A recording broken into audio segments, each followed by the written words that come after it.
क्या दुनिया के सबसे ताकतवर मुल्क ने वेस्ट एशिया में घुटने टेक दिए हैं? क्या अमेरिका के इतिहास में पहली बार बिना कोई बड़ी जीत हासिल किए एक अमेरिकी राष्ट्रपति युद्ध के मैदान से पीठ दिखाकर भागने वाला है?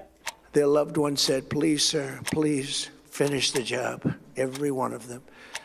And we are going to finish the job, and we're going to finish it very fast. We're getting very close. I want to thank our allies in the Middle East. नमस्कार, मैं हूं शुभम पाठक और आप देख रहे हैं रैपिड 24। आज हम बात करेंगे डोनाल्ड ट्रंप के उस बयान की जिसने पूरी दुनिया की जियोपॉलिटिक्स में भूचाल ला दिया है। जिस युद्ध को अमेरिका 24 घंटे में जीतने का दावा कर रहा था, आज उसी युद्ध से ट्रंप अपनी सेना को वापस बुलाने की बात कर रहे हैं। क्या ये वाकई ट्रंप सरेंडर है या फिर इस अचानक हृदय परिवर्तन के पीछे कोई बहुत बड़ी खौफनाक चाल छिपी है? आइए इस पूरे मामले को डिकोड करते हैं।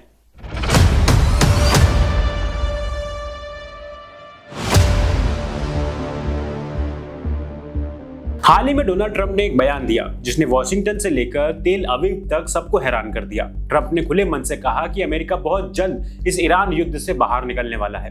उन्होंने साफ कर दिया कि हॉर्मुज जलडमरू बत्ते यानी कि स्ट्रेट ऑफ हॉर्मुज को खोलने की जिम्मेदारी अब अमेरिका की नहीं बल्कि उन देशों की है जिनके जहाज वहां से गुजरते हैं। अब सवाल यह है कि जो ट्रंप कुछ हफ्तों पहले ईरान को नक्शे से मिटाने की धमकियां दे रहे थे, अचानक उनके सुर कैसे बदल गए?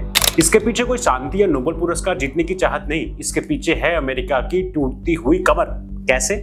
पिछले एक महीने से ईरान ने जिस तरीके से पलटवार किया है उसने पेंटागन के पसीने छुड़ा दिए हैं। अमेरिकन बेसिस पर लगातार हो रहे मिसाइल्स और ड्रोन हमलों ने ट्रंप को ये सोचने पर मजबूर कर दिया है कि ये युद्ध अफगानिस्तान या इराक जैसा नहीं होने वाला है।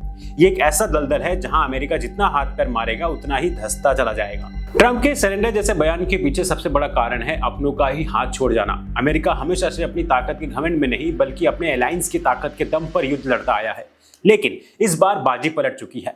फ्रांस, इटली, जर्मनी और स्पेन जैसे अमेरिका के सबसे पुराने और भरोसेमंद नाटो साथियों ने साफ कह दिया है कि नॉट आवर वॉर, यानी कि ये हमारा युद्ध नहीं है। इटली ने बेसिस के इस्तेमाल पर रोक लगा दी है और फ्रांस तो इजराइल तक जाने वाली वॉर सप्लाई को भी रोक रहा है। जरा सोचिए, एक अमेरिकी राष्ट्रपति फोन घुमाकर अपने सहयोगियों से मदद मांग रहा है और आगे से जवाब मिल रहा है, sorry, the number you are dialing is currently unavailable.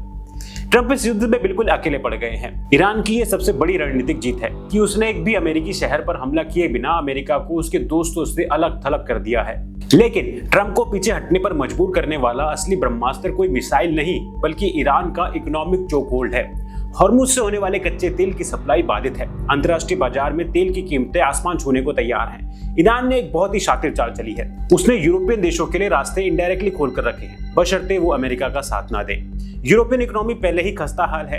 वो अमेरिका के चौधराहट के लिए अपने देशों में महंगाई का बम नहीं फोड़ना चाहते। ट्रंप को यह बात समझ आ गई है कि अगर यह युद्ध लंबा खिंचा तो अमेरिका का स्टॉक मार्केट क्रैश हो सकता है और एक बिजनेसमैन राष्ट्रपति सब कुछ बर्दाश्त कर सकता है, लेकिन अपने देश का स्टॉक मार्केट और अपनी पॉपुलैरिटी गिरते हुए नहीं देख सकता। तो क्या ये हम मान लें कि ट्रंप ने जो बयान दिया है उससे हम ये मान लें कि ट्रंप हार मान चुके हैं?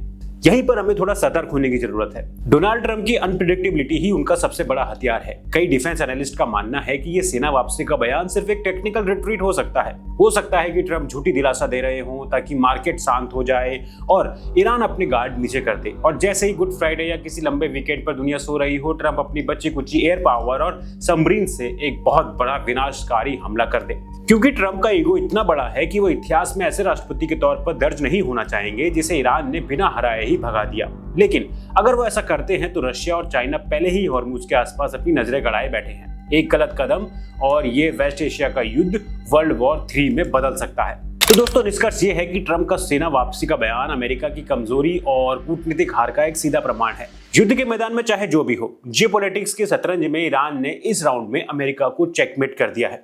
क्या अमेरिका वाकई चुपचाप अपने घर वापस लौट जाएगा या ट्रंप के दिमाग में कोई और खतरनाक खेल चल रहा है? आपकी इस ट्रंप सरेंडर पर क्या राय है? कि आपको लगता है कि अमेरिका पलटवार करेगा? हमें अपनी राय कमेंट सेक्शन में जरूर बताएं। अगर आपको ये वीडियो पसंद आया हो तो इसे लाइक करें, शेयर करें, चैनल को सब्सक्राइब करना ना भूलें। मिलते हैं अगली वीडियो में। जय हिंद।